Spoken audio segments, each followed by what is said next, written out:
From the alley-oops at Kezar to the glory days at the stick. From who's got it better than us to brick by brick. It's always the 49ers way, from off-season to game day.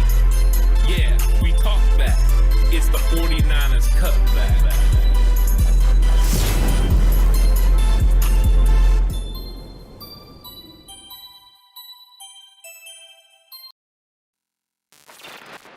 It's 49ers Cutback Podcast time. Welcome to the show.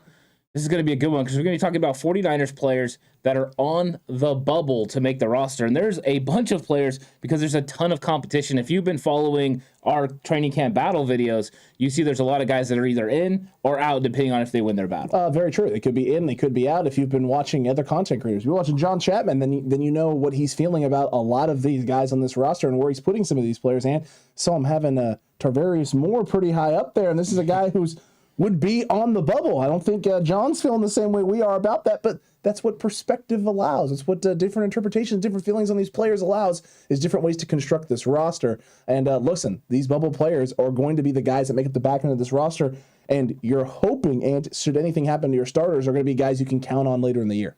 Yeah, I mean, extreme depth is also causing some of these bubble situations, including on the defensive line. True. How the 49ers, handle their defensive line makeup. Is it going to be 7 edge rushers? Is it going to be 6 edge rushers? I think that's going to determine how many interior defensive linemen you keep, and then who's on the bubble. If you keep 6 guys on the outside, it could be Jordan Willis versus Kerry Hyder to see who gets that 6th spot. Both guys are very good. Hyder, in 2020, just had 9.5 sacks for the Niners. Accurate. It's one of those things that's very interesting, and all the while, you got the interior defensive line where you got good players like Maurice Hurst and Kevin Givens who might not make this roster because there's so many good edge rushers. Listen, it is stacked. It is stacked in a couple of positions and very deep, and then in other positions, it's a little weaker. But you know what? The Niners have gone into every season the past few years with a weakness somewhere. Somewhere there's question marks. Somewhere there's things that don't necessarily add up. Last year it was the cornerback position, and you weren't very deep, and it was pretty easy to know what guys you were keeping because you didn't have a lot of names and a lot of opportunities. So it was going to make things harder, right, to figure out who your starters were going to be, harder to know how good you were at that position. That's the one thing that's really different about this year's roster in terms of building out. Where there's question marks, there's actually a lot of guys there, right? The 49ers, the question marks on the defense side of the ball are really just the nickel cornerback position and the opposite safety position. Well, you have quite a bit of safeties. You're going to have to get rid of 1, maybe 2 if you don't really love anything that you have there. And it's your nickel corner spot, and you have so many guys that you're not going to be able to keep them. Right. On the offensive side of the ball, on the other side, you have the O-line. That's the big question mark. And there's a lot of names and a lot of ways to fill it out. So there are plenty of opportunities and options to make this team this year and make this roster and to play yourself into a role. The real question is just going to be who those guys end up being and then what impact that has everywhere else in this roster. Yeah, you bring up a good point. Every other year that we've been doing this, Alex, we've been talking about players the 49ers could go out and sign. True. Guys they could bring in to bolster their roster. Could they bring in Zach Ertz? Could they do this? Could they do that?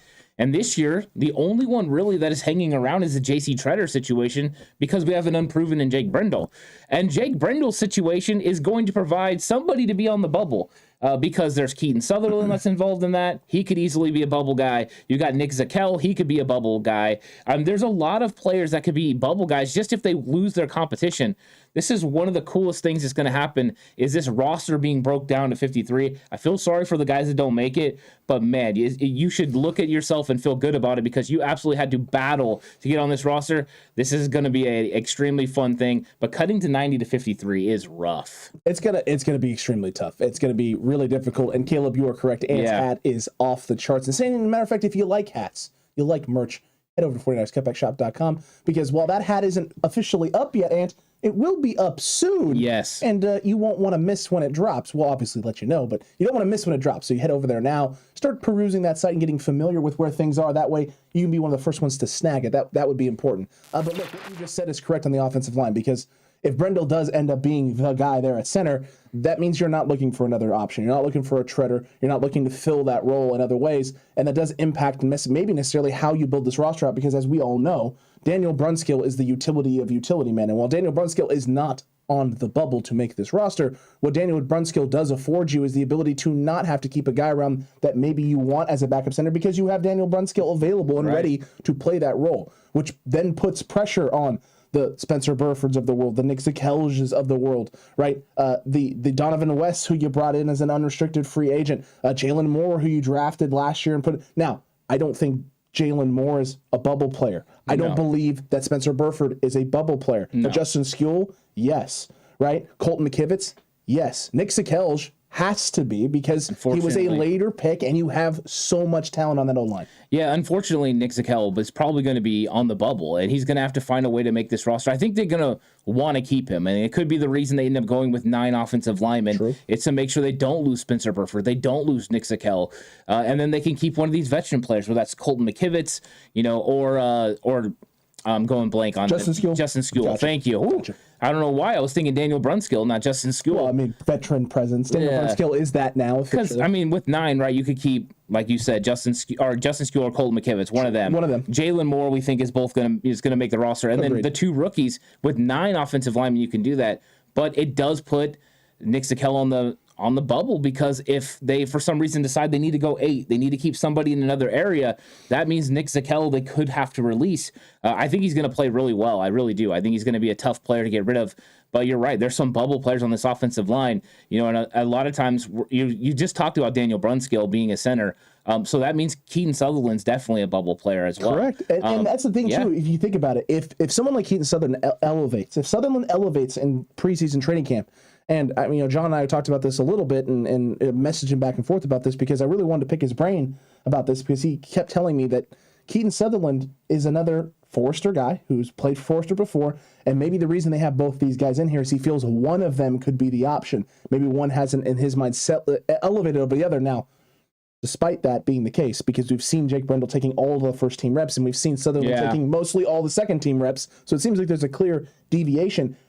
Maybe there is the shift away from the utility and wanting guys in specific positions. We talked about this in one of our line videos, specifically that maybe the Niners aren't going this route anymore of having utility guys who can swing and play a lot of different positions. They want to have those guys on the roster and available, but they want guys having defined roles. If that's the case, then maybe Keaton Sutherland is closer to being on the 53-man roster and pushing as a backup center. That puts Zakelj in a bad spot. That puts a lot of players in a bad spot. Yeah, I think Keaton Sutherland's going to be sitting in the same situation that Jake Brendel was in last year. Agreed. You're in there behind a guy who it looks like is going to be the starter, and you got to come in and compete. And it could be with the same situation that happened with Brendel, that he's on the bubble, he ends up getting released, but ends up coming back to the team at some point. True. Depending on how they build this roster. But I just think with all the really good offensive linemen that they have this year, they have to figure out a way to keep 9 of them. Working it out a certain way, having only 5 wide receivers means you can't afford yourself the opportunity to keep 9 offensive linemen while still keeping 11 defensive linemen, which we know is the goal. It's a lot. So, yeah, and you see, David saying Zakelj is a part of the Shanahan redshirt project. The problem is you have to, in order to redshirt him, you have to be able to hold on to him. This isn't college where you draft a guy and then you get to be like, hey, you know what? We don't think you're quite ready yet. You're going to put this redshirt on and go to the practice squad. No, you have to cut him. You have to release him, barring some sort of injury. Now, we have joked about this also.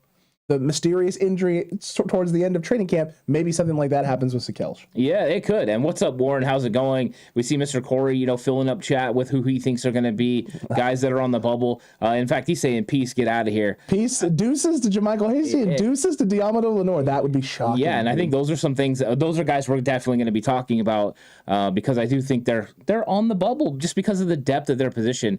Yeah, but you're right. I mean, this offensive line and this red shirt situation is going to be interesting because, you redshirting someone is great. It's wonderful. Having the roster spot to do so is necessary. And the 49ers' depth has gotten better and better and better because of the red shirt plan that they've had over the years. And now maybe they're out of spots. We're going to see. Because if one of these guys gets released, they're going to get pounced on by a Seattle Seahawks, an Arizona Cardinals, Rams, because their depth at their offensive line is just not that good. Having a nice young player, especially one like Nick Zakelj, means he can play all 5 positions. I don't think the 49ers can afford to release him because I think they'll lose a really good talent. You were right. You are going to lose a really good talent. And here's the thing. With the roster you've put together, you have a lot of talent in a lot of spots. You're very deep. And the reality is that you're going to lose some talent somewhere. Yeah. The question is what positions do you want to lose it? And then who are the likeliest teams that are going to try and snag them up? And are they teams that you could inadvertently help? right? You have to contemplate that and put that in the back of your head. You have to make the best roster for yourself, but you don't want to inadvertently create a monster on the other side that you have to face. You're right. You are so right. I mean, you really have to be careful with how you handle your roster. And that's where they're going to have to be careful at other positions too, Alex. So let's move on the offensive side a little bit. We heard Mr. Corey bring up JaMychal Hasty, and I do believe JaMychal Hasty's a bubble guy. Mm-hmm. I think him, Jordan Mason, and Jeff Wilson Jr. seem to be bubble guys. Do you want to add Trey Sermon? 100%. I have to put Trey Sermon in this category. I know there are people who don't want to put him here because he's a third-round pick, but if you're being honest about what he is in this system, what he's proven, what he's shown, he's a bubble guy. He has to be a bubble guy. He hasn't proven that he can be a reliable running back for you. He hasn't proven that he can even stay healthy. He hasn't proven that the coaching staff trusts him. If there was a sense of trust and the issue last year was health for him and just early on not being a scheme fit, and by the end of the season, like for a perfect example, Ant would have been playoff game. Yeah. If it were Trey Sermon that was going out there on pass down situations and not JaMychal Hasty, then there'd be this idea of it's obvious that there is a shift here. They've shifted. There's a guy that they really, really love and they really like and they think has grown. That isn't the case. We didn't see that shift. In fact, we saw JaMychal Hasty every time that he would go down and get hurt, make a mistake, whatever, getting opportunities and ample chances to make up for those things while Trey Sermon was injured, not really being rushed back. We don't know where his health's at. We're not going to rush this. It doesn't feel like he's necessarily a favorite of the coaching staff. I know there's people talking about Shanahan has favorites, Kyle has favorites, the team has favorites, the coaching staff has favorites. They talk about this all the time. In this case, I think he is not beloved by this coaching staff. I think they expected more. They haven't gotten more, and that's why TDP was brought in.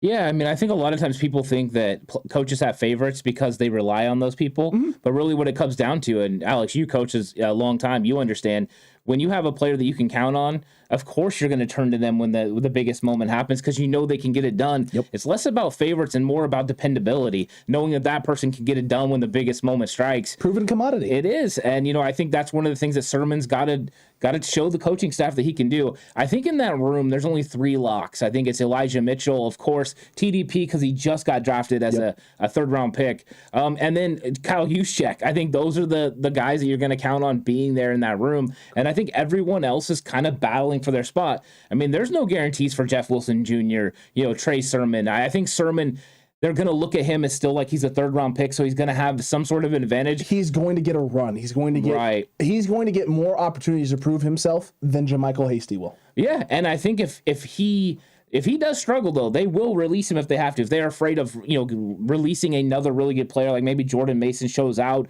or JaMychal Hasty has himself another really good preseason, I think they would. I don't think they want to, though. I think they want this room, to come down to Jeff Wilson Jr. Versus JaMychal Hasty, who wins that job, ultimately makes his team, and then take Jordan Mason and put him on the practice squad. I think that is what they want for this roster. Best case scenario. Best case scenario, because we don't know what's going to happen. I mean, you don't know if somebody's going to get injured, something's going to happen to one of these players, and I know no one likes to talk about injuries, but they're a real part of the game.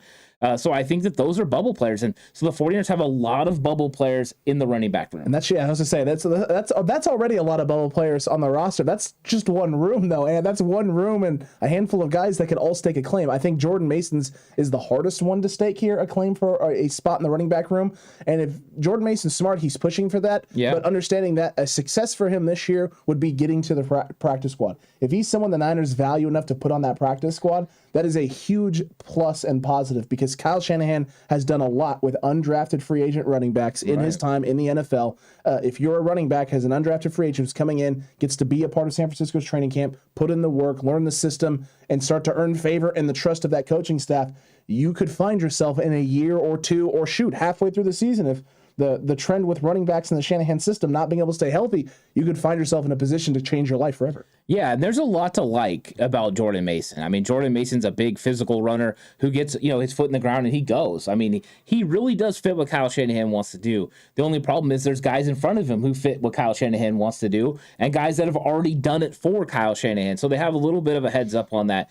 But I do think Mason's going to get his opportunity. I think training camp's going to be fun to watch. I think preseason's going to be really fun to watch because Jordan Mason's going to get some time to spend. Yeah. They're probably not going to run Elijah Mitchell very much. Yeah. They're probably not going to run, even Juice. I mean, he's not going to get much time out there on the field. Josh Hockett's going to get plenty of ample opportunities to show that he's a capable fullback for the 49ers. And I'm curious how much we're going to see Jeff Wilson Jr. because he's been the one getting first-team reps with Elijah Mitchell not practicing. I have to imagine that if this was last year, the answer to that question is he's getting none. He's getting no reps, and they're seeing what Sermon has, they're seeing what TDP has, they're seeing what JaMychal Hasty is, and they're going to let Jordan Mason get a good run, and those are the 4 running backs.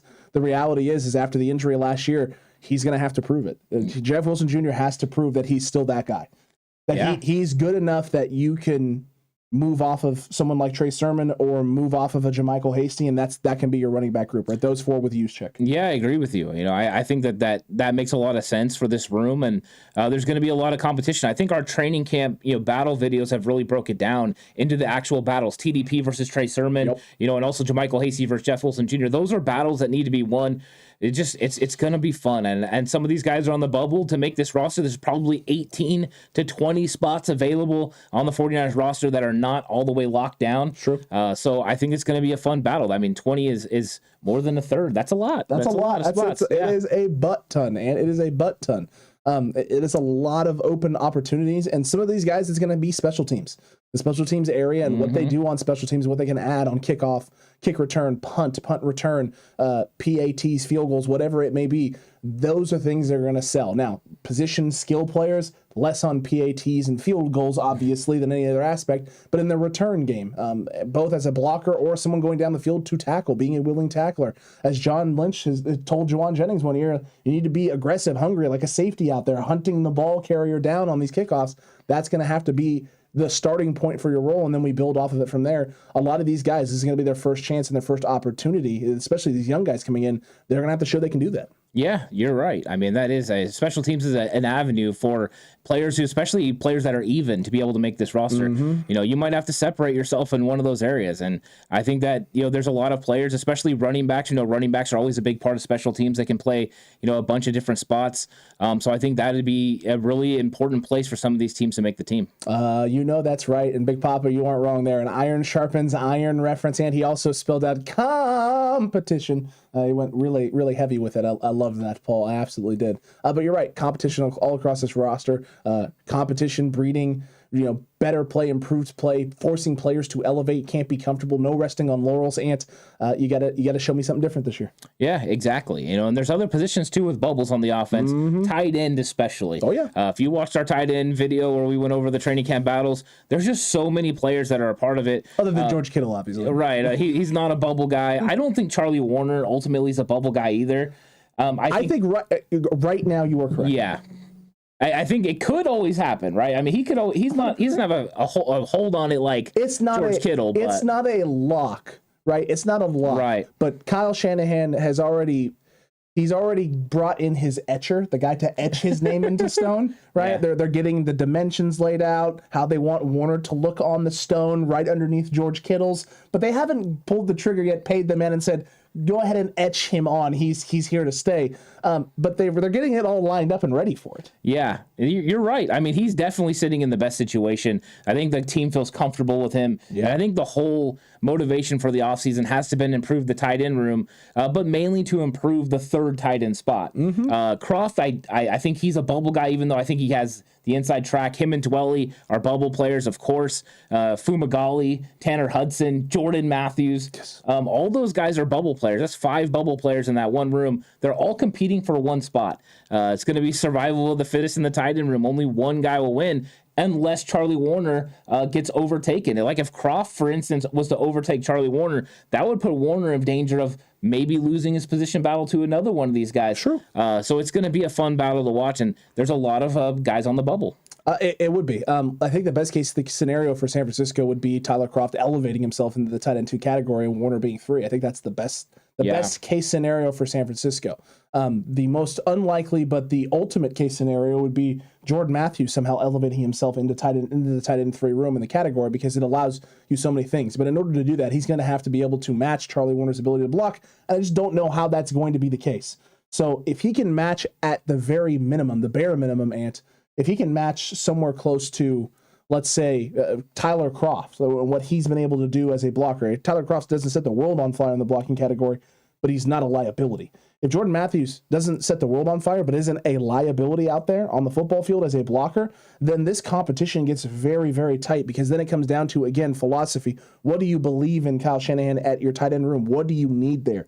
Do you need the Robin to George Kittle's Batman in terms of being able to go out there and execute in the blocking category? Maybe not the same level as Kittle, but good enough.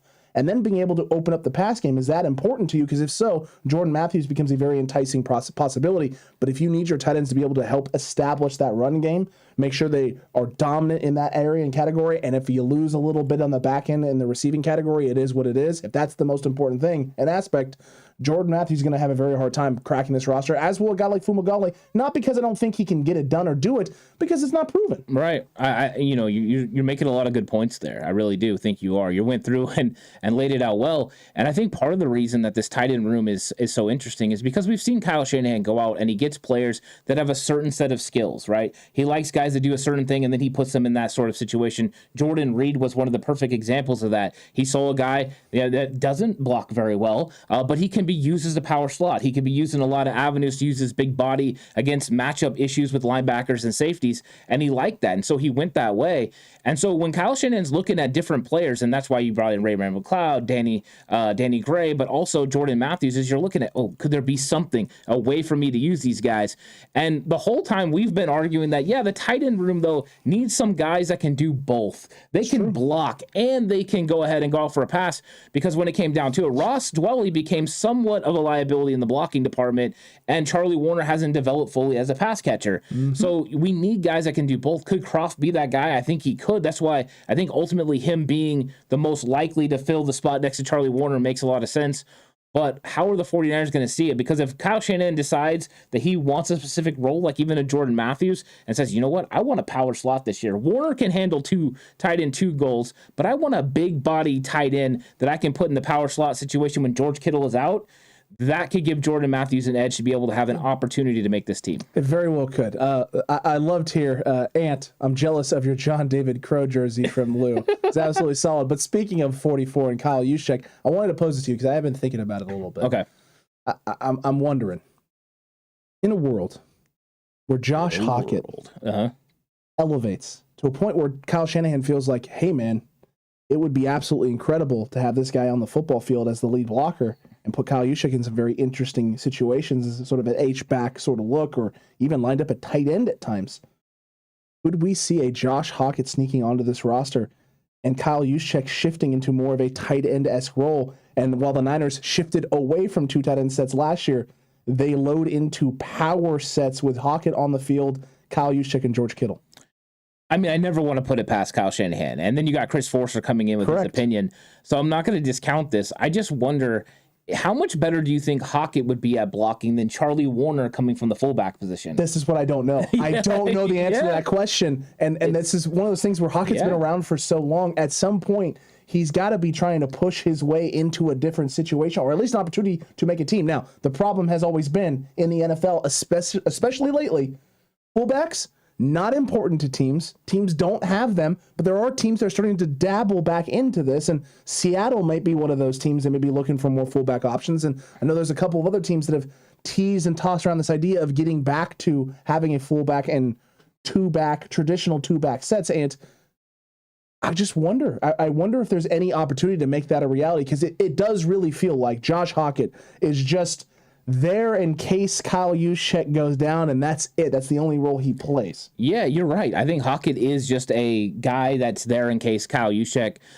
he gets hurt or whatever. But it's interesting that Hockett is still around. I know they're high on Hockett. They like him, but you're just never going to get on the field as long as you play behind Kyle Juszczyk. And the whole time, if I'm Hockett, I'm looking over at the offensive line and hoping that Poe doesn't come my way. Because if Jason Poe moves over to the fullback room, it could be sayonara for Josh Hockett and hello 300-pound fullback. Because if you want somebody to move and you want a guy to go full speed, I mean, I like Josh Hockett, but I'm going to go out on a limb and say Jason Poe's a better blocker overall man-to-man than Josh Hockett. I'm going to say you're probably right. Yeah, the question will be, can he do it in space? True. That'll be something to watch. You mean to tell me blocking in space is different than blocking a guy lined up straight in front of you? Absolutely. It's tremendous. That's why I always kind of laugh a little bit when people talk about how trash Daniel Brunskill is, and then you see Brunskill get to the second level and make an absolutely great block where he maneuvered himself to get between the man and the running back and make it just a fantastic block. And it's people will be like, yeah, but he sucks at pass block, and it's like, yeah, but we never would have got. Do you know how many guys can do what he just did right there? Right. That other thing. There are a lot of people who can't do that and suck at pass blocking. I think sometimes we got to respect what they do really well. Not every offensive lineman can be Trent Williams and do everything right all the time. I wish they could. I wish they could too. You know what we couldn't do? Afford them. No. You know what I mean? And they're all going to be making hundreds of millions of dollars. Each player usually has a weakness. You know, I mean, if they're not a all-pro player, they have a weakness, and you have to learn to live with those weaknesses and take advantage of their strengths. So the 49ers have decided we want run-first offensive linemen, and that's what they keep getting. I mean, it's not changed. Spencer Burford, Nick Zakelj are bullies at the running game. So I think that's just what happens. I would agree with you. The outlier has been, honestly been Donovan West. Donovan West was a sort of an outlier kind of guy because he fires out a little bit higher. He's not necessarily dominant in that run game. And in fact, one of his biggest strengths coming out of college was screen game. Yeah, there's some stuff in the past that he was actually most successful at. Yeah, and just to throw this out there, because everyone's commenting on the jersey, this is actually touchdown Tommy Vardell. There you go. Just kidding. It's touchdown Tommy Vardell. It's not Juszczyk. It's not Ratman. It's not any of the names that have been listed in chat. It's not John David Crow. It's touchdown Tommy Vardell. I can't believe you went with touchdown Tommy Vardell, dude. I can't even wrap my head around touchdown Tommy Vardell. And dropping the knowledge there all over you, chat. You're welcome. But look, you move from tight end room and that situation there to you can't really move to the wide receiver position in all honesty, because the reality is there really isn't a bubble situation at the wide receiver position. I think you and I both believe it's 5 guys. It's those 5 guys. And everyone else is just getting ready to hopefully impress to make the practice squad. Yeah, put some good film out there. Maybe you can get on with another team, show out on special teams. I think that's the avenue that a couple of them may have the opportunity to make the team, would be special teams. Mm-hmm. But I'm not even willing to put them on the bubble. I just don't think. I think we're in full agreement that no wide receiver right now is on the bubble because the 5 guys are set. Those are the guys that are going to make it. True. And you want to keep 9 offensive linemen, so you don't want to keep more than 5 wide receivers. Very, very true, Ant. Look, quarterback position, some people could make an argument, and maybe I'll be the one who makes the argument right now because the reality is Jimmy Garoppolo is still here. So, Sudfeld would be on the bubble. I'm not going to put Brock Purdy in this category. He isn't making this roster this year. No. Nate Sudfeld, by all appearances, them paying him $2 million meant that he was your backup quarterback, but with Jimmy still being in San Francisco now, who knows? The Niners may be losing money here either way, no matter which way they go with this. Is Sudfeld actually on the bubble to make this roster, Ant? Or is Jimmy getting dealt before we get to that point? I mean, I don't know. I honestly don't know what's going to happen with Jimmy Garoppolo's situation. And it's kind of one of those things now where I see the information come out, continuously. I mean, there was the report, the erroneous now report from Dan Cilio that he was going to be traded to Tampa Bay, or Tampa Bay was trying to work out a deal. The actual information that came out from it was that the Tampa Bay had internal conversations about it when Tom Brady was retired about the possibility of bringing Jimmy Garoppolo to Tampa Bay. Of course, that didn't work out. Would they like him to be the heir apparent to Tom Brady? Maybe, but they don't have to trade for him to make that happen. They could wait until next year when he's a free agent and bring him in. So the whole report ends up falling apart.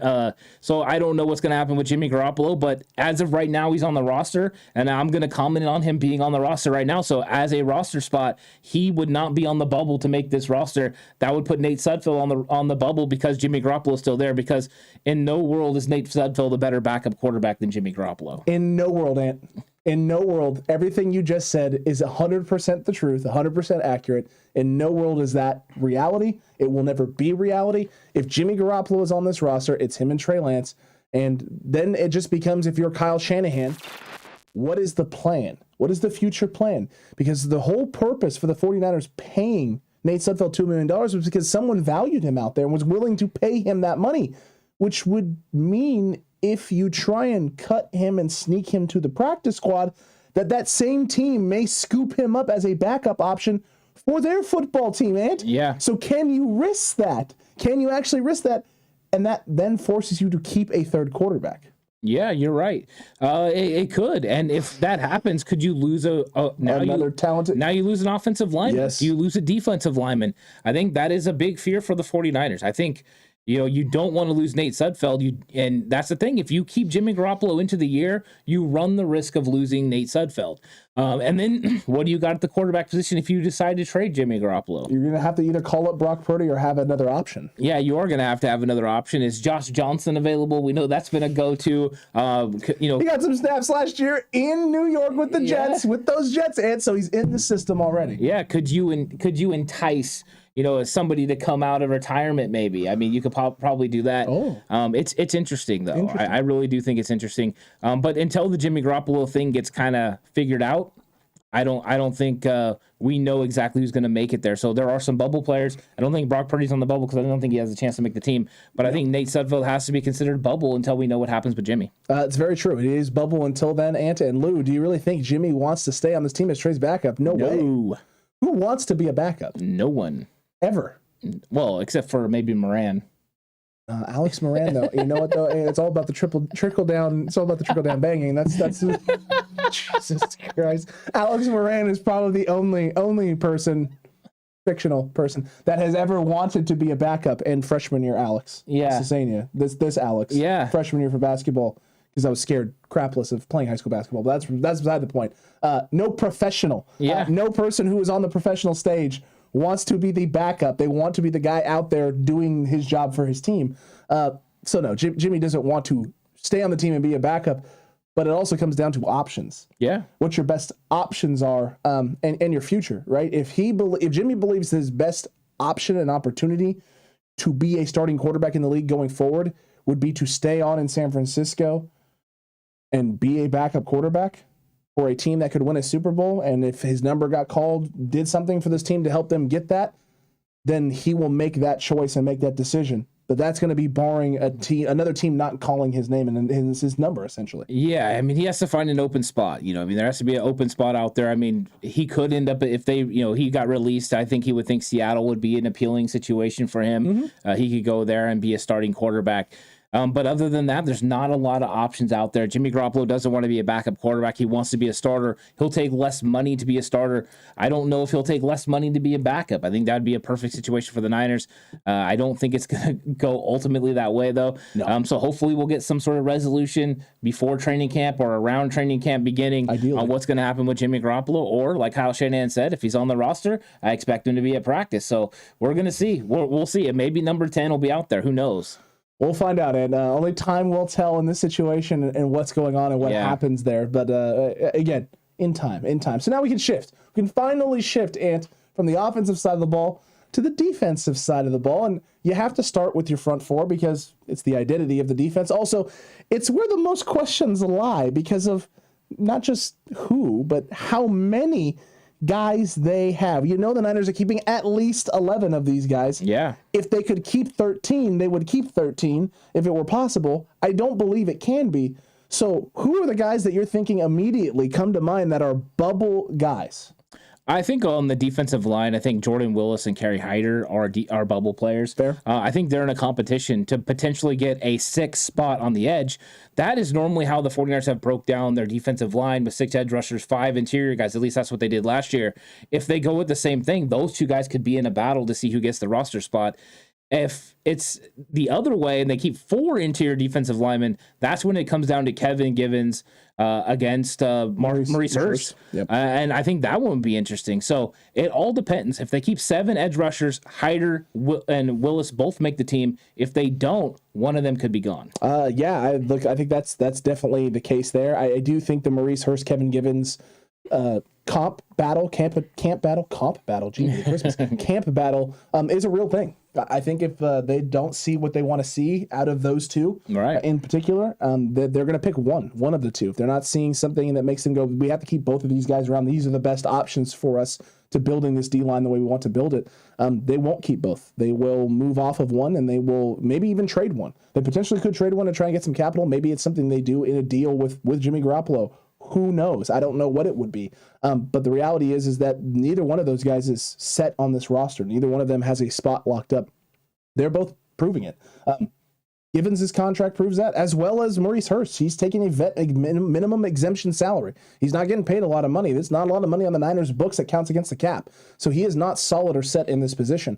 And that does leave and open a lot of questions, because there's also Dee Ford on the other side, who is still on this roster, still active, not been cut, despite the Niners saying that they didn't see a path to a future with Dee Ford on this roster.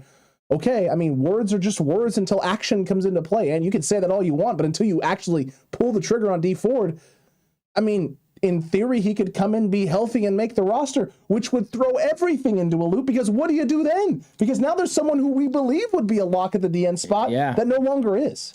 Yeah, I don't know what's going to happen with Dee Ford. I think this is one of the most interesting things. My guess would be that he's still trying to pass a physical, and maybe he hasn't passed it yet. If he secretly has passed a physical. If he well, that's the thing, right? We don't know. We don't know. If he, they said he was coming in for one, and they didn't update anybody on how that went. Nope, they were just like, oh, well, no one needs to know. Yeah, we don't know what's going to happen with Dee Ford. I'm hoping that comes to resolution before we get to training camp. But if it doesn't, I'm sure we'll hear from Kyle Shanahan about that. Because, are you sure? Yeah, I would think somebody's going to ask, right? Somebody's got to ask, hey, where's Dee Ford? Why isn't he here? Why hasn't he been released? What's going on? I mean, I would say yes, but the Jimmy situation has everyone enthralled. I think more people are enthralled with that. It could. I don't know how it could, but it could, in theory, slip under the radar if people are so enthralled with what this means that Jimmy's still here that they just forget about Dee Ford, because Dee Ford his time in San Francisco, other than 2019, has been forgettable. He hasn't been healthy. He's not been able to stay on the field. People may just think that no word on Dee Ford means Dee Ford's not around, and maybe that's what it means, but it also could mean that maybe this is going to be the surprise of training camp. I don't know. Yeah, I think somebody will ask it, because there's one thing that reporters love more than anything is injury news. That's true. I mean, you could be the guy who hasn't played for 2 years, and they're going to ask about how your big toe is feeling, because you did a slight limp. I mean, they're just about it. I mean, that's one of the things you're going to get is injury information. And I'm glad, because it does give us insight on what's going on with some of these players. That's why and direction, too. And direction. So I think we'll get some sort of idea. But we might not get a full idea of what Dee Ford what's gonna happen with him until maybe he passes the physical. Maybe Kyle will just say that, hey, he hasn't passed the physical, so there's no movement on that, and they'll have to figure out how to get that done before training camp is over. That's true. It could just be simply that. It also could just be the front office on vacay right now. They haven't had time to really sit down and look through the numbers and figure out how they're going to go about handling this, whether cutting him or coming to some sort of injury settlement or whatever it may be. Yeah, exactly. And I think, Lou, when it comes down to it, the reason they're wanting him to pass the physical is so they can work out the money. And it could also be that maybe Dee Ford hasn't decided yet if he's going to retire. And maybe he's saying, hey, if I can get cleared, I don't want to retire. If I can't, I'll go ahead and retire. And with the way that he's worked with the 49ers, with the 2 restructuring in the last 2 years, I'm sure the 49ers want to do the best they can for Dee Ford because they appreciate the help that he's given them. It's not his fault that his body betrayed him. And their player, John Lynch played in the league for a long time. He understands what that means. So I think they're going to do right by Dee Ford, and Dee Ford's done right by them. Correct. And this is the thing, too, that can't get lost in all of this with Dee Ford. And this is something that a lot of people tend to either ignore, tune out, or aren't thinking clearly about. And that is the fact that Dee Ford's injury is not due to irresponsibility. It's not Dee Ford going out and doing things that he shouldn't do away from the football field, and he ends up with this injury that destroys his career, ruins his life, and makes you sit there and go, man, I can't believe we paid money to this guy who was completely irresponsible and didn't care about the game, his craft, his job, any of that. No, he got hurt from this game. He put his body on the line for this game, and his body has not necessarily responded the way other people's bodies has responded to playing this brutal, physical, violent game of football that we all love. And that makes this game so special because people put it on the line constantly, and sometimes these kind of things happen, and sometimes you can overcome them, and sometimes it gets the better of you. But that's part of the nature of what football is. It's part of the nature of what makes the game so enthralling and enticing to a lot of people is what you have to sacrifice in order to accomplish the goals you want to accomplish. Sometimes it pays dividends, and sometimes it doesn't. It takes a heavier toll than it should, and than it does for most. And in Dee Ford's case, that's exactly what's happened. That can't get lost on people. This isn't a situation where Dee Ford has taken advantage of anyone. He's been upfront and honest with San Francisco from the start about what his lingering issues have been and what they are. And at the end of the day, the Niners took a chance and a risk on a guy that they believed in, that they thought was special, and could get over the hump and stay healthy. And for a year, Ant, he did, and it was great, and it was phenomenal, and it hasn't worked out since. Yeah, the defensive line is just different with D Ford. A healthy D Ford, that edge presence coming off the edge. I think he would have, it's just like Mr. Corey said, he's the second best defensive lineman when healthy. True. The problem is he hasn't been able to stay healthy, and now they've had to go other ways. And Alex, I was going to ask you about another player, wondering if he's on the bubble, and that's Kemoko Turay. Because Kemoko Turay, when they signed him, it seemed like a great pick, and then a great pickup, and then all of a sudden they got Drake Jackson in the draft. Would they have signed Kemoko Turay if they knew they were going to be able to get a player like Drake Jackson? Yeah. Okay. One specific reason. I don't think their skill sets are the same. I don't think that what they're going to be asked to do is the same.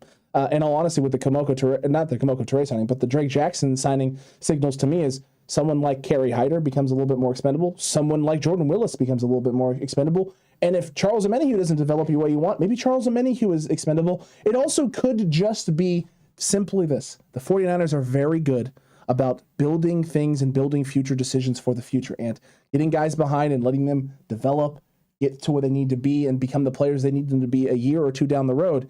It could just be the eventual Samson Ebukam replacement, not anything else more than that. Just a 2-year down the road, and for right now, he can play in a rotational role while he gets familiar and comfortable, and then when it's time to pay Samson Ebukam here in the next year or so, when that number gets ridiculously bloated and big, maybe we do this. Maybe we pay him a lot and have this very incentive-laden contract that allows us to pay him, guarantee him some money early, and then get off of that in a year or two once Drake Jackson's ready. Yeah, and Mr. Corey saying Turay is faster than Drake Jackson. 100%. And don't get me wrong, I love Turay. I'm just having a conversation about this. I think Turay's first step is fantastic. I think there's a lot of ability there.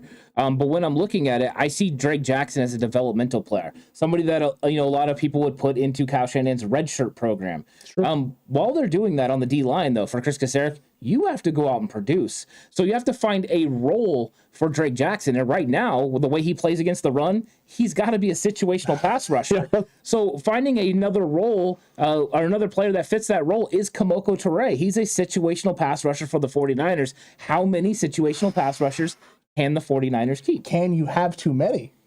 I don't think you can, from my point of view, but I just wonder what that does, to them. So let me ask you, with the most likely scenario you see, because I would agree with you, both guys are situational pass rushers, is the most likely scenario a Turay-Drake Jackson pairing, where you have Turay and Drake Jackson on one side with Armstead and Bosa, or even something like Ebukam Bosa, where you have two guys throwing in on the interior at times and doing some stuff there, where Drake Jackson can move on to the inside and play a little bit more of that Arden Key role, or at least tease around with it. Yeah, that might be a smart move to throw Drake Jackson inside at times in this rotation. I just wonder where he's going to be, because I know a lot of people are extremely high on him. I've watched this film. I've seen him play off-ball linebacker a lot for USC. So the development is definitely going to have to come from him. He's going to have to develop. Daryl Tapp, go get your hands on him every single day at practice. Moles. You have to make sure you're working on his hand placement and his pass rush moves. He's got a lot of talent. He's got bend. He's got a lot of explosiveness. I think the other players in front of him, and every one of them, are just farther along right now. This is going to be a tough room for him to be able to find playing time. And keeping players like Kemoko Turay, Charles Omenihu, Jordan Willis, Kerry Hyder, make it more difficult for him to get on the field. Extremely. So I wonder at what point do we see him? Because I think a lot of people wanted to thrust him out there into the early rotation, and I just don't see that happening. No. So I wondered if Kemoko Turay versus Drake Jackson ends up being a training camp battle. I think it ends up being a training camp battle. The question just becomes, is it a training camp battle in the sense that if Drake Jackson wins the battle, that Kemoko Turay is gone? Or is it just one of those things where they're pairing them up and having them battle to see who's going to take the more prominent role in the rotation as the developmental pass rusher, as not the developmental pass, but it's the situational pass rusher, the guy who plays on the edge opposite of Bosa on certain downs and distances situations, or when Bosa needs a break, when Bosa needs a breather, who's the next guy to step up? Maybe that's what they're doing, but I have no freaking idea, because at the end of the day, the Niners have done something with this D-line that I didn't think was possible, and that was to take something that was great, that was special, that was phenomenal, it was fantastic. It's the identity of this team. It's the thing that you can count on and know it's going to be operating at its best and its fullest, and they somehow made it better. Yeah, they did. I don't even know how. Yeah, and Paul says Bosa also needs a backup. I think that the backup is going to be Charles Omenihu. That's what I think. I would say he's the front runner. Yeah, I think Charles Omenihu comes in. I think they got a nice rotation going. There's going to be a battle to see who comes in for Samson Ebukam, on that other side. But Jordan Willis did it last year. He could do it. Kamoko Ture could, of course, do it and bring a speed element. Drake Jackson could throw himself in the mix, but we already know Kerry Hyder did it in 2020. Yeah. So all those guys could fill in. They've got a plethora of guys that can handle this situation. It really does. I mean, listen, it's overwhelming. The D line is overwhelming, and it truly does feel like it's too many. But I would agree with you in this one sense, is that you can't have too many. No, you really can't. Outside of Bosa, no one on that front, on the edge especially, outside of Bosa, no one has separated themselves truly in terms of being light years ahead. So having a bunch of guys you could rotate through and play the hot hand as it may be on certain games or drives and things of that nature is fine. And on the interior, other than Eric Armstead, there really hasn't been anyone that has shown themselves to be a dominating force there on the interior. So having guys and names and options to rotate and cycle through and find the formula that works or find the hot hand as it may be, it is not a bad problem to have. Yeah, right. Because, I mean, now you can play different guys with different skill sets against different matchups. True. If you have an offensive tackle that's really, really good at anchoring down, but not as good at handling the speed rush, hello, Kamoko Ture, Samson Ebukam. He's going to go out there and handle it around the edge. But if you have a guy that's not good at anchoring down, that is really good at handling the speed rush, now you can put a Charles Omenihu or a Jordan Willis or one of these big physical Kerry Hyder guys that can go in there and get a little bit of push and back him down. So it affords Chris Kasarik some matchup versatility, which I'm sure he would love. Listen, Bruce Bochy loved himself some lefty-righty matchups with the Giants. I mean, felt like there were games and situations where it felt like every batter it was being flipped and he was just pulling in the next guy and just, I'm going to do what I want to do here. Yeah. And maybe we see a little bit of that from Coach Kasarik this year. We see some flip-flopping like crazy all over the place. And look, with the other thing, too, that keep in mind with this is that with Bosa's versatility as well, and basically decision-making in terms of what side of the line he wants to be on, it also affords you different ways to construct and where people need to play and also where their comfort level is, because maybe some guys are only comfortable coming off of one side with their technique and their form, and other guys the other side. And so having options and the ability to see, hey, Bosa's feeling this right now, we need to go this route with these guys to put everyone in the best position is going to factor in as well. Yeah, and we know Chris Kasarik has given Nick Bosa the opportunity to go to wherever he wants. He's able to choose which side he wants to line up. Do we see Bosa filling the key role then? Does he decide to fill it? He could. I mean, right? I think the 49ers would. It would benefit them very much to move Bosa wherever the heck he wants to go, whether that's inside matchups or not. Moving Bosa around and kind of where's Waldo when it comes to Bosa for offensive line means that they have to determine where he's at and then adjust blocking accordingly before the snap. If they get out of the huddle late and Nick Bosa moves late, that could be something that could completely mess up an offense. That could really throw a play caller off. So the way that they were handling the chipping, using wide receivers, running backs up, chip Nick Bosa off the outside, moving him inside is not a bad idea. And also flipping him pre-snap is not a bad idea either. Very, very true, Anta. Very, very true. And I expect to see all of it from San Francisco in this front four. And oh man, tell you what, it's going to be one of the more crazier battles that goes on this preseason, this whole offseason that's been the talk, and especially here on this channel. But the preseason, it's in and of itself, and this position battle is going to be lights out. The energy that Chris Kasarik and Darryl Tapp bring at practices is insane, and I imagine with all of the names that they have and how many guys are going to be foaming at the mouth to make this team at that spot, it's going to be insane. I actually kind of feel bad for the offensive line. Yeah, I truly do. Well, the offensive line is going to be put through it. I mean, they're going to get the work. I mean, we're going to know how good Jake Brendel is real quick because he's going to be lined up against some of the better interior guys, and I want to see what kind of matchups he's able to handle. And when they do throw some of these speed rush guys from the outside on the inside, how is he going to be able to give help? It's going to be fun. I'm curious how it all works out, but that's the great thing about this defensive line being so good. It's going to make the offensive line better. Very true, and Mr. Corey says he's going to buy McGlinchey a beer and wear his jersey if Kinlaw gets 5.5 sacks.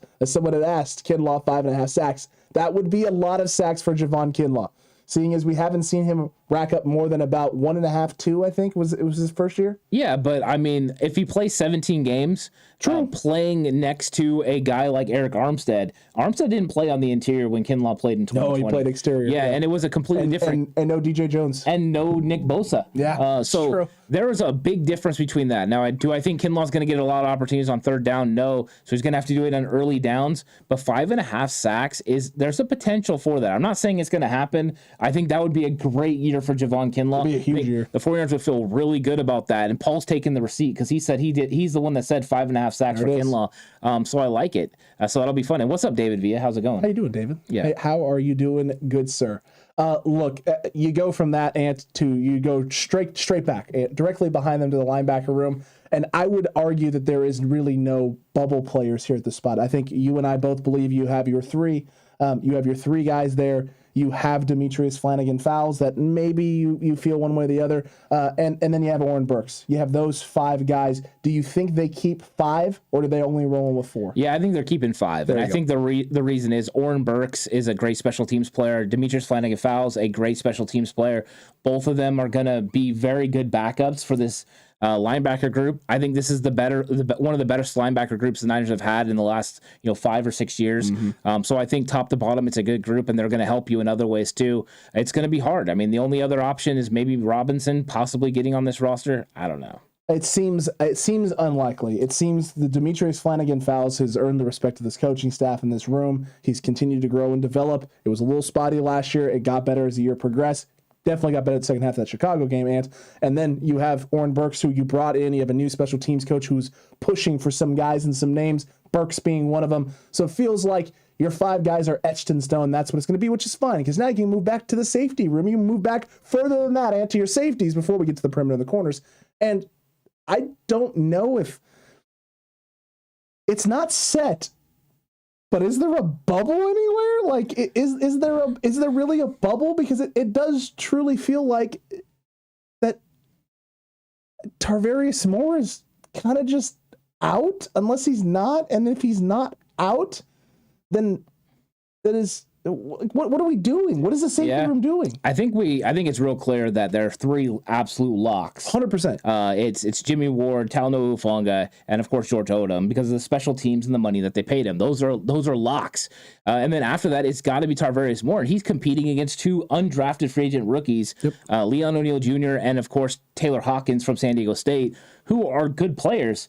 But they're not Tarvarius Moore. No. Tarvarius Moore runs a 4.3. Tarvarius Moore has a lot of range, and he has starting experience in the league for the 49ers. In the Super Bowl. Yeah, I don't see him being a bubble player. I think they're going to roll with those 4 guys if healthy, and I think they'll try to get Leon O'Neal or Taylor Hawkins to the practice squad. That'll be one of the safeties that they roll with. True. But to me, they're 4 deep, and I think they're pretty set in stone of what they're going to be. Just like the linebackers were pretty set in stone, I think they're pretty set in stone at safety as well. That's the only reason I have any sort of questions at all whatsoever is if Tarvarius Moore isn't elevating over a Talanoa Hufanga.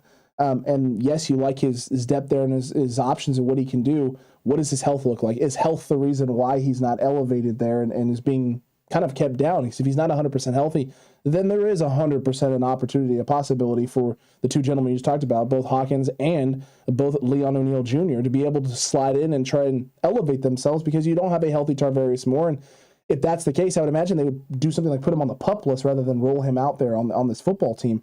But I don't know. I don't know exactly what's happening, what they want to do with this situation. It doesn't feel like there's a bubble, but you never know. Yeah, I don't think there's a bubble until they get, somebody really pushing him. True. And we don't know we're going to get out of the 2 undrafted free agents. If Leon O'Neal or Taylor Hawkins came out there and started, having great reps and making big time plays, then you could feel Tarvarius, Moore start to come up into a bubble. But I really don't think. And then Lou is throwing out there, of course, about Dante as well playing safety. Could that put Tarvarius Moore on the bubble? Now that very well could, and that's where I was going to get to once we actually got to the cornerback room. I was going to try and circle back to this and talk about it. But the reality is that Dante Johnson does open a lot of doors and open a lot of questions that need to be answered and asked. Is Tarvarius Moore the option for this group? Is Dante Johnson someone who has position versatility and can do a lot of different things in a lot of different spots more important and more vital to this team, and being able to have guys that you trust be able to fulfill and do a lot of different roles and tasks? Maybe that's what you want. Or maybe you feel like you have a better chance of getting Dante Johnson to your practice squad then you do a Tarvarius Moore and you go that route. And if you need to make that decision, DJ allows you and affords you that opportunity to make that decision down the road instead of right now. Yeah, I don't think Tarvarius Moore would make it to the practice squad. I think someone would take a flyer on his, 4.3 speed with his size and weight. He's a great combination of size and speed and weight, and speed. I just don't think he would make it. I think it is more likely for a Dante Johnson to make it to the practice squad. Dante Johnson does have the position versatility that everyone would like to have. A guy that can play safety and corner, and not just outside corner, but nickel corner as well. He can do it all. I love that. There's like a couple of guys on this team that can do that, and one of them is Jimmy Ward.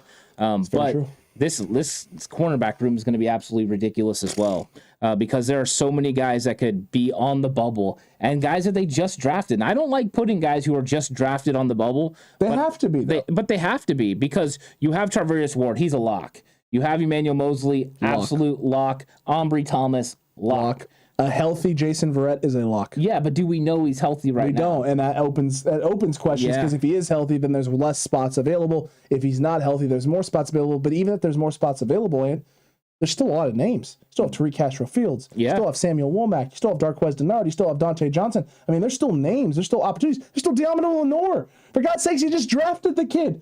And he's on the bubble. It's crazy. Yeah, Diamond Lenore and Samuel Womack, both 5th-round picks, are both on the bubble right now to make this roster because of the amount of talent that they have. And you're right, if Jason Verrett is a lock, you have 4 guys already set. That means 2 spots are available. We don't know if any of those guys, they're all outside corners, or any of them going to slide into the nickel. That means Darqueze Dennard, Dante Johnson, Samuel Womack, Diamond Lenore are competing for 2 spots. So that's what it means. We just named 4 guys.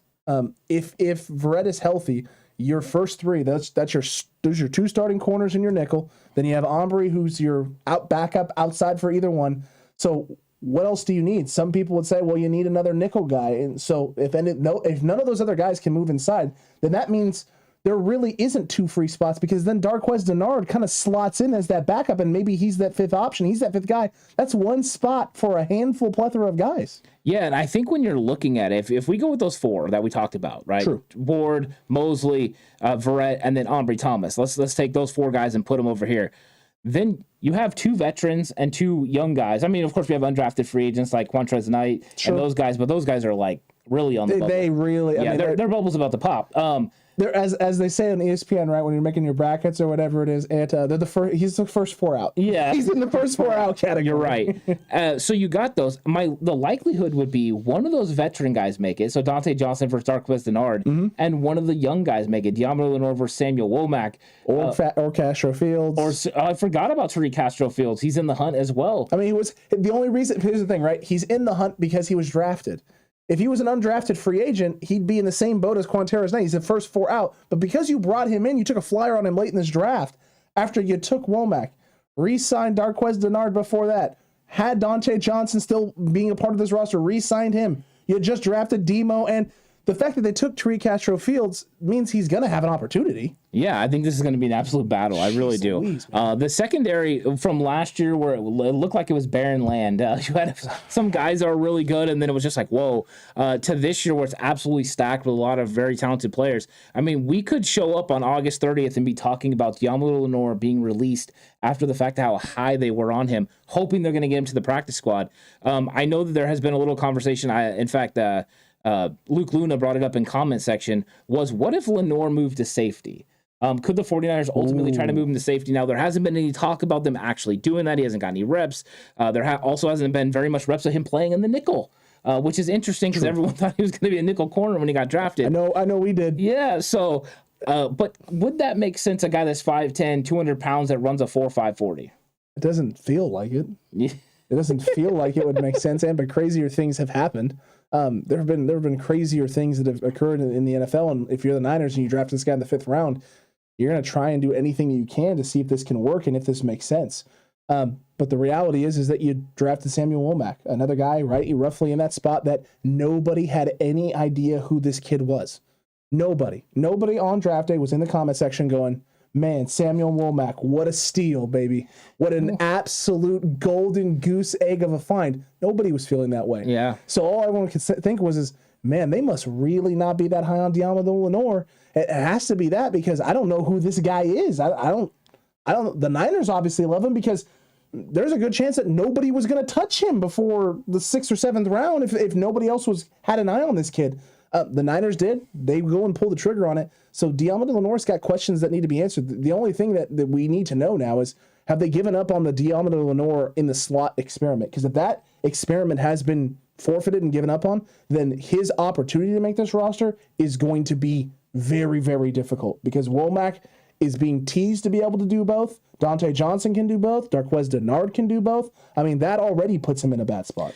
Yeah, it's going to be tough. I think the one thing Lenoir has going for him is, number one, he's had the experience of playing in the 49er system for a full year. True. And second, he doesn't miss tackles. And Very we know true. that they're wanting to go with that. They like guys who don't miss tackles. Traverse Ward, Emmanuel Mosley, and Jason Verrett, all good tacklers. Ambry Thomas was getting better as the season went on, but he was a pretty good tackler at Michigan as well. They want these guys to be able to make tackles and plays. I just don't know. I don't know. Could they go two young guys? Could they go Lenoir and Samuel Womack and let go of Darqueze Dennard and Dante Johnson? We'll see. This is going to be an interesting way to shake out. I think with the veteran leadership in the top 3 spots, if Verrett is healthy, they could go younger on the back end and be okay. But they're definitely going to want to take Dante Johnson or Darqueze Dennard and throw them onto the practice squad. It's true. Mr. Corey here saying Womack is going to sing Lenoir a goodbye song, and then David Villa hits him up with the na hey goodbye. There is no part of me that would have believed last year that this was a possibility, that you could be looking at Diamante Lenoir not on the roster for this team, but it's the truth now. He is truly on the bubble. He's on the dangerous side of the bubble. I think he's leaning closer towards Quanterra's Knight than he is anywhere else. He's not leaning towards making this active roster, and that's crazy to think that so much has changed. I think he's got about the same amount of odds right now as Tariq Castro Fields to make this football team, and that is just nuts. Don't sleep on my guy Q Knight. Don't sleep on. I won't sleep on him, man. But my goodness gracious Almighty, he's got a hill. Oh, it's tough. He's got a hill. And looking at it, I mean, he's one guy that could definitely get to the practice squad. You know? Oh, easily, yeah. But yeah, it's going to be a lot of fun. These guys are going to be getting after it, and it's one of those things where you want your team to be so much better at a position. Last year, that whole offseason, that's all the conversation was, and now you look at it, and not only are they better, they're extremely better. This was a great move by John Lynch. They've insulated themselves in the draft by getting young players that look to have a lot of promise and still bringing in big-time veterans like Charvarius Ward that can go ahead and get it done. Re-signing Jason Verrett. I like the room overall. True. And we aren't even talking hardly at all about undrafted free agents. I mean, the reality is typically when you bring in undrafted free agents, you're not typically supposed to be talking about them as guys who make this roster, because the whole idea is they're coming to compete, fill out your preseason, your training camp sort of roster, so you have bodies to get through, give you a good look, and then hopefully be able to find the guys that you want to stash on your practice squad, develop because you think there's a future for them in your organization. If you're a team that is bringing in undrafted free agents and talking a heavy dose amount about what they are and how special they could be and what they could add to your team, you're typically not a good football team. Fortunately for the 49ers, Ant, they aren't having to do that a lot. And typically when those undrafted free agents do sneak themselves onto the roster, they aren't guys that just are around not doing anything. They usually end up starting for San Francisco at some point in time. Yeah, I think we've reached the point of where the 49ers and undrafted free agents are like this. Someone's going to have to come out of nowhere. You know what I mean? Someone's going to have to show up and just absolutely dominate for them to be able to make the roster, because this roster is absolutely deep. A year ago, 2 years ago, the roster wasn't as good, and these undrafted free agents would be realistic options to come in and compete. But it's not. I mean, last year, everyone wanted to talk about Austin Watkins. He was the guy. He was going to make big plays. He was going to be, the 6th wide receiver for the 49ers. And he's not even in the league. I mean, that's just how it happens sometimes. These undrafted free agents are good. They have a lot of talent. But this 49ers roster is absolutely stacked. I mean, 1 through 60 is pretty solid, and it's going to be tough for any of these undrafted free agents to make it. I hope one of the undrafted free agents makes it. That was always fun to talk about. That means somebody came out of nowhere and improved your team. But I think it's going to be really difficult because this roster is so good. It's loaded, and there's guys that were drafted this year, Ant, that may not end up being on this roster or could find themselves onto a practice squad.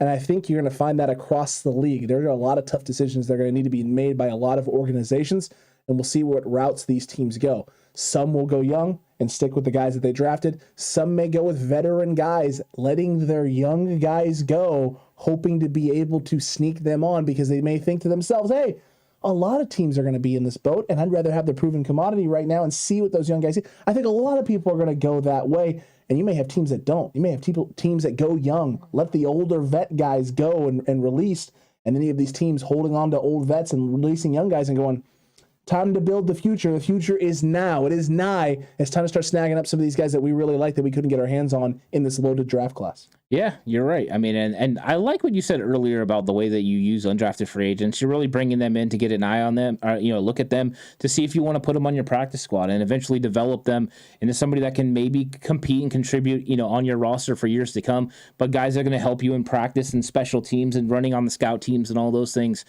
So this is a way to introduce them to your organization and then eventually get to them. So I like it. I really do like it. And is that like you're asking what the jersey is, or are you asking who's the better player? This is a Kyle Juszczyk jersey, actually. Yeah, it's Kyle Juszczyk jersey, and it's absolutely glorious, Gary. Yeah. And Sherry with the brick by brick ant, she's not wrong about that. One thing, one piece at a time. J. Ellie upping the membership for month number 10 and dropping his free super chat, Ant. That's always glorious when you get the free super chats. And hope all is well, my crew members. Keep the content churning, Ant. Churning content like we're churning butter around here. I love it. It's exactly what it is. Thanks, JLE. And it's always great when JLE comes through and leaves a comment. Hope all is well. I hope you're doing good and having a good time. And we're almost to the season, so this is exciting. We're only a couple weeks away now from training camp. Yeah, we are. It's right there. Someone said it earlier. It's 15 days, they thought, roughly till reporting. Actually, I think they said 13 days to reporting, potentially 15 till things actually get going. Yeah, it's the 26th is reporting day for players, and then we'll see. The 49ers haven't announced anything. They haven't announced when their practices are going to be open to the public. They haven't announced tickets. They've literally done nothing with it. So there's no news right now. Front office is on vacay, and I don't blame them. They better get back, though, by this Friday, so that way we know more of what's going on and more of what's happening with this team, because by this Friday, we're going to be getting close to, almost being a week out, a full week, 8 days away from what's supposed to be going on with the San Francisco 49ers. So front office, wrap up those vacations, get back from whatever beautiful destination you're enjoying life and your family with, and let's start figuring out what's next for San Francisco. Yeah, and John Paul says there's going to be some crazy tough cuts, but that means we're kind of good. Yeah, it does mean we're kind of good. Yeah, we're kind of cool. I'll be honest. The first couple ones are going to be easy, right? Cutting down to 85 usually is pretty easy to figure out. Going from 85 to 80, no problem. But from 80 to 53 is absolutely excruciating, and that happens on August 30th. That's going to be a tough one. Man, the 49ers are going to have to lose some pretty good players that day. And a shocking turn of events, and first cuts are not very difficult. You know exactly what you need and what you're looking for. You put them through the ringer and you go, okay, you can't do the things I need. You make those cuts.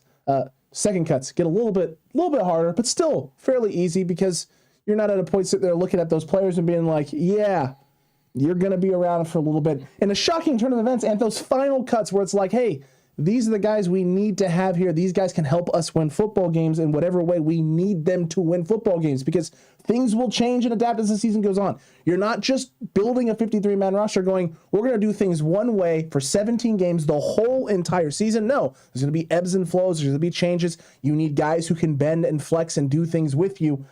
You're not just taking 53 guys and being like, we're going to do this the whole year and it's going to be perfect, smooth sailing the whole way. Yeah, and Paul says 49er cuts should be like a second NFL draft.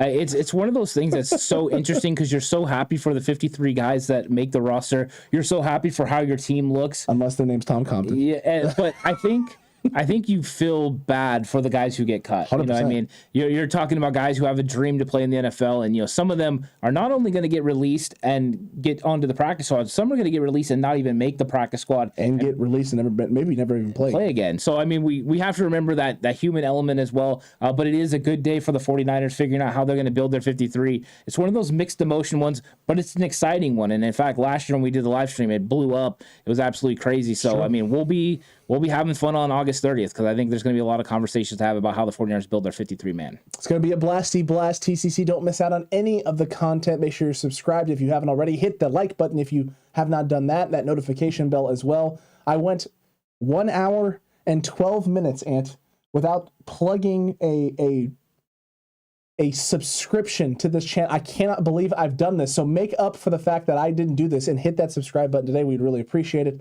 Notification bell as well. Become a channel member if you want extra additional content also over here on the YouTubes or over on Patreon. That's the easiest and the best way to join us is over on Patreon. Very simple process over there and actually helps support the channel a little bit more than YouTube and for reasons. Yeah, it's interesting about YouTube, but thanks everyone for coming through and talking with us about the bubble players for the 49ers. I think there's going to be a lot of really cool conversations that are still to come over the next couple weeks, building into training camp. And of course, training camp news is going to be coming at you fast and furious. So that's going to be a lot of fun. And once we get there, it's all football all the time, full go. I'm really excited about it, but it's always nice getting in these chats and having some good conversation with some good fans. That's right, TCC. We love you. We appreciate all the support, and we'll catch you on the next one. And until that time, stay safe. Remember, the right way is always the 49ers way.